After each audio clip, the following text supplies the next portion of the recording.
श्री सद्गुरुदेव भगवान की जय। श्री सद्गुरुदेव भगवान की जय। श्री सीताराम सरकार की जय। श्री राधा रमण लाल की जय। श्री गौरी शंकर महादेव की जय। सभी दर्शकों और भक्तों को कोटि कोटि प्रणाम। सबको प्रेम भरा जय जय श्री राधे, जय जय श्री सीताराम। जितने भी साधक सुन रहे हैं, बहुत ही महत्वपूर्ण विषय है और सभी साधक बहुत ही ध्यान से सुनेंगे। देखिए, सत्संग की जो हम बहुत ऊंचे स्तर की बातें सुन लेते हैं तो वो हमारी स्थिति तो होती नहीं है, और बातें हमें सत्संग की जो एक ऊंचाई पर पहुँचे हुए साधक की वो बातें हम सुन लेते हैं। तो होता क्या है कि वो हम दूसरों में घटाने लगते हैं, दूसरे व्यक्तियों में या दूसरे साधकों में वो हम अध्यात्म की ऊंचे स्तर की बातें घटाने लगते हैं। तो इससे दोष बन जाता है। ध्यान से सुनेंगे आप। इससे दोष बन जाएगा और आपका भजन रुक जाएगा। आपको भगवान के नाम जप में जो भी स्वाद आता है वो स्वाद रोक दिया जाएगा। अनुभव होना आपके बंद हो जाएंगे। ध्यान से सुनेंगे। और बहुत से साधक ये गलतियां करते हैं। देखिए, साधक वही है जो अपने को साधक समझे, शेष सभी को, चाहे कोई भजन साधन कर रहा हो चाहे ना कर रहा हो, उसको वो सिद्ध समझे और अपने को साधक समझे। वही अच्छा साधक माना गया है। क्योंकि दूसरों में दोष देखना ये एक बहुत बड़ा रोड़ा है, कोई भी साधक क्यों न हो।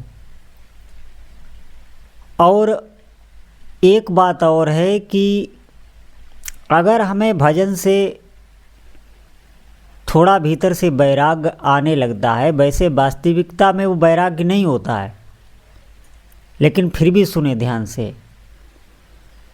हम अपने घर वालों से, अपने सगे संबंधियों से उदासीनता दिखाने लगते हैं, होती नहीं है।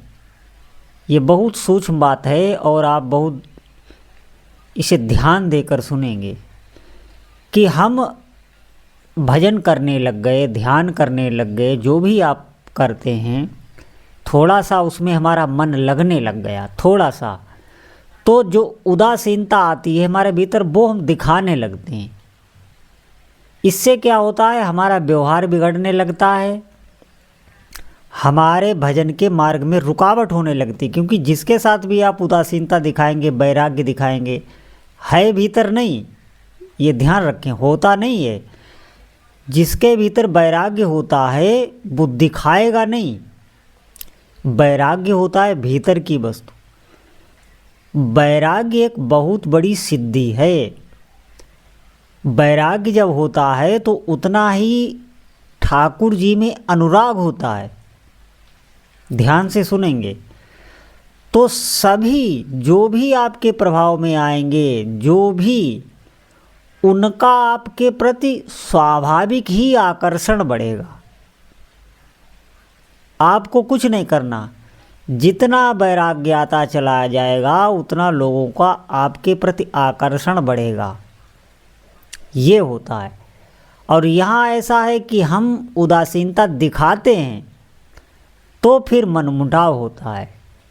वो लोग हमसे भीतर ही भीतर ईर्ष्या करने लगते हैं। हमारे भजन में बाधा आ सकती है। ये विशेष ध्यान देने योग्य बात है। कभी भी उदासीनता वैराग्य को दिखाना नहीं, हो तो भी नहीं दिखाना, ये गुप्त रखना चाहिए। क्योंकि वैराग्य भक्ति में, वैराग्य का नाम सुन के ही बहुत से साधक तो डर जाते हैं। वो ये समझते हैं कि अब हमारा सब छूट जाएगा, भोग पदार्थ, घर संसार छूट जाएगा।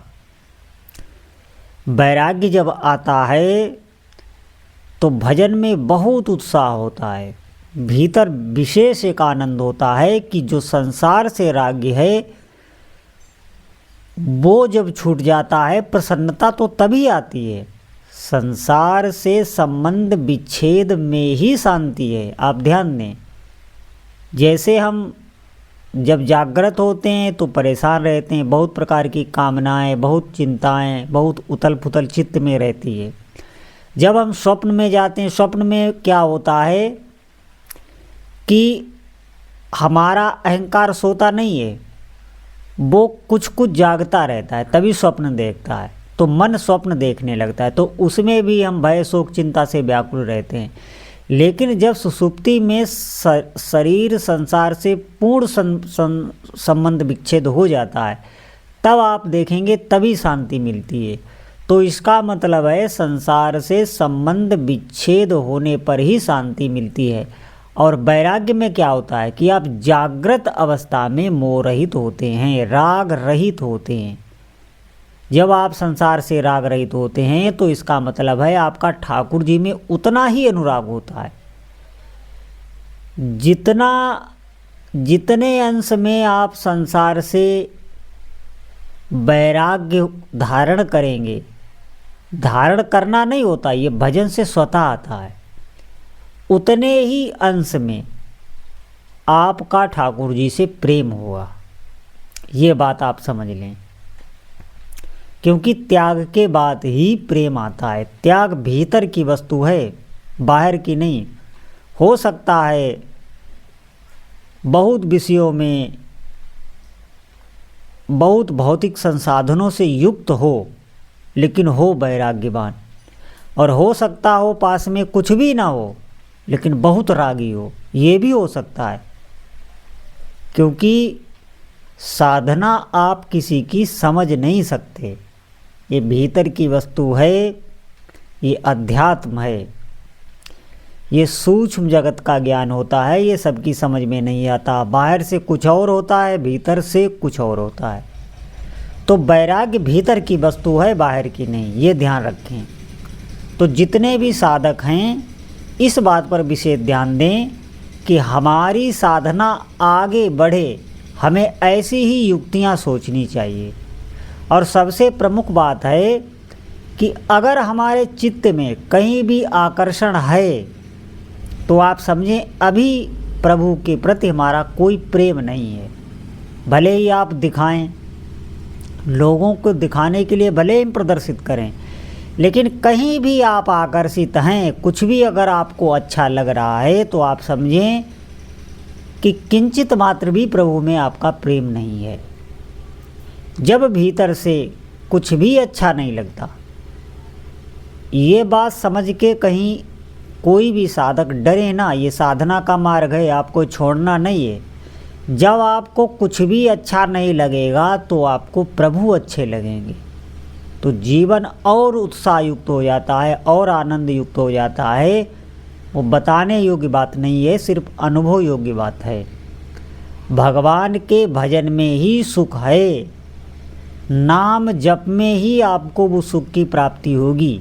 हमारे बताने का अर्थ यही है कि आप अगर कुछ भी साधन ना कर पा रहे हों तो आप नाम जप में लग जाएं। वर्तमान समय को अधिक से अधिक नाम जप में निकालें तो आपका अंतःकरण पवित्र होगा। जब आपका अंतःकरण पवित्र होगा तो संसार से वैराग्य होगा, और संसार से वैराग्य होगा तो स्वाभाविक ही प्रभु में प्रीति होगी, स्वाभाविक ही होगी। कोई भी आकर्षण आपको आकर्षित नहीं कर पाएगा, कोई भी आकर्षण। तो साधक ध्यान दें, हमें अधिक से अधिक नाम जप करना है और दूसरी कोई साधना नहीं है। इस कलयुग में भगवान नाम जप के अतिरिक्त और कोई साधन ऐसा नहीं है जो आप सिद्धि को प्राप्त हो सकें। तो सभी साधकों से यही प्रार्थना है कि अधिक से अधिक भगवान नाम जप करें। बोलो जय जय श्री सीताराम।